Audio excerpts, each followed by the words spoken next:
These are the 5 things you should never do to your children if you want them to learn grit, hunger, and perseverance. This is coming from a client of mine that I spoke to today, who is a first-generation migrant that owns a chain of $2 stores from the far west, from Penrith all the way to the Sydney CBD in Sydney. And I met him today at Bankstown Central, which is where he has one of his $2 stores. And I spoke to him about these 5 things. So the premise of this story is basically he called me up for a SMSF commercial business loan, which is around $10 million. And obviously I dropped everything just to go there and go, oh yeah, let's do it, right? But when you're dealing with first generation migrants, old schoolers, 99% of the time is just talking about my life, his kids, my kids, right? He's in his 60s, I'm only 40. But he likes to deal with me because he loves my grit, my hunger. And he was complaining to me about how his 5 kids had zero hunger to take over the business, had zero hunger to do anything in life. They haven't achieved anything that was significant. They're just floating around. And he was wondering, hey, Q, the fact that, I always see you are so driven. The fact that, you could have a successful business last 15 years and then you launch into different business digital marketing. Now you're doing TikTok. He sees my TikToks, a lot of followers. He sees what I'm doing. He goes, why do you need to work this hard? I said, I just enjoy the drive. He goes, how do you teach this drive to my kids? And after speaking to him for for example, 2.5 hours where 99% was the talk and 1% was about the business, I discovered the 5 traits that he did to his kids that will kill hunger. And the first trait is, he would often, as a first generation parent, father, would always give the best to his kids because he would always feel guilty that he never had that when he was a child. And the number one thing that kills hunger is when you give the best to your kids. And the lesson is, don't give the best to your kids. Like I surveyed him, I said from 0 to 10, did you give him the best toys? Yes.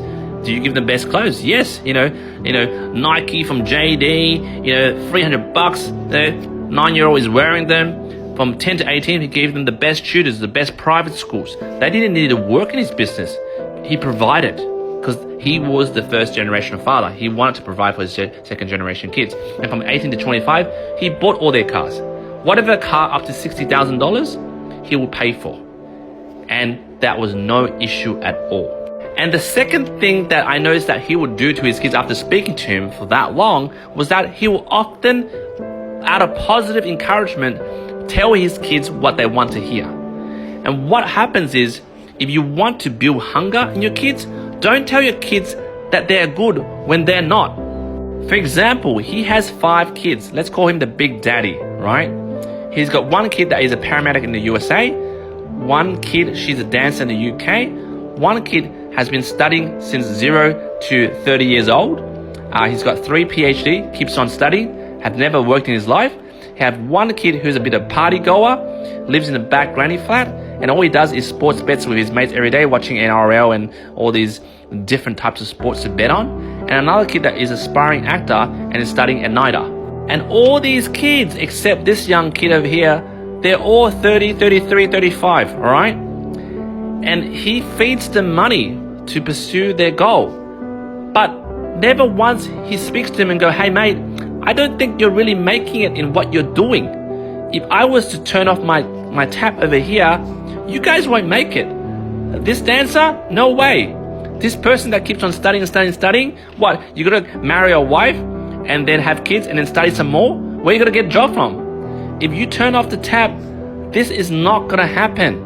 And lesson number 3 that I learned is that he tells his kids, oh, dad will always have the money, don't worry about it, dad will always have the money. And lesson number 4 is that I found as a fault in what he did to his kids was he introduced nepotism, which means that when he was running these $2 stores and these kids needed work experience, they were immediate managers of staff that has been working there for 8-9 years, right? They were managing those people. So what happened? They had an ego boost. They were entitled. The fact that they could just go into a store and expect to be in the top position. And lesson number 5 is that this father did out of love and out of, his experience of pain that he didn't want his kids to experience, is that he never taught them to fish. He just gave them a fish, right? You want to be a paramedic and you say, oh, I support you, here's some cash, here's some cash. You want to be a dancer, dance and dance, here's some cash, here's some cash.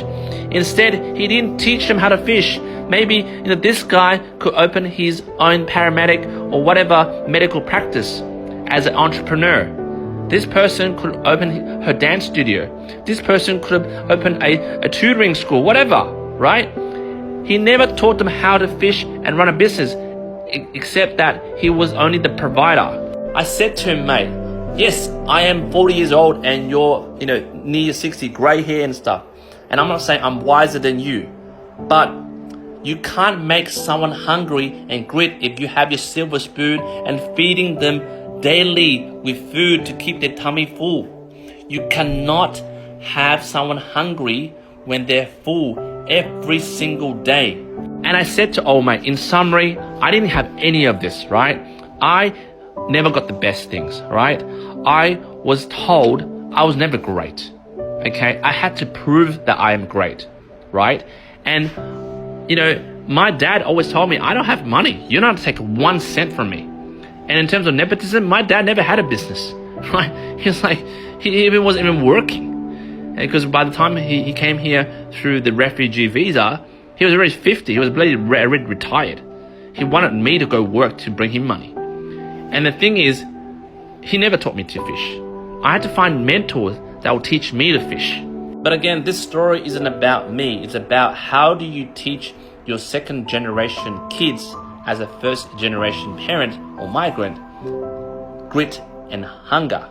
And my version is the extreme version, is the lack of parenting and therefore trauma and significant issues that I'm trying to prove myself. That is not it. That's just the extreme end of why I'm so extreme, so hungry, right? So triggered by, just 1 small ounce opportunity, I'll just jump on it, right? But there is a balance, guys. And the balance is, it's very counterintuitive, but you need to balance. Don't always give them the best, right? Be age appropriate what you give them, right? Doesn't make sense you give a 5-year-old or a 7-year-old JD shoes from a JD, like Nike shoes from JD, that's like $400, or Jordans, right? They don't deserve that.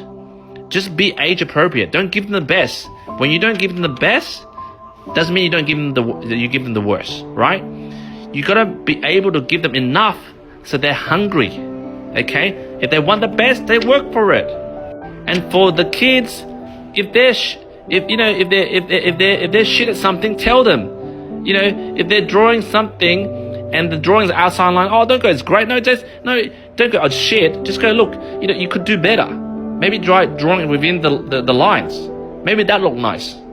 And don't always tell your kids, oh, whatever you do in life, dad and mum always have the money. No, this is our money. I work hard for it. You make your own money. And by the time I retire, I'm going to spend all that money. I'm going to give it to charity. You're not getting jack off from me. Like Warren Buffett. That's how he teaches kids. And if you have a business, make sure to treat your kids as they're the lowest level staff. Right? They start from ground up. And always remember, teach them how to fish. Don't give them a fish. And if you've watched thus far in this video, it means you're a parent that has persistence and patience, and you're willing to really teach and pass on these skills to your kids. It is very counterintuitive because you love them, you want to give them the best, but sometimes giving the best feeds their belly too fast and kills their hunger. So jump in the comments. Hopefully you learned something. Maybe you want to roast or toast me. Love to hear it.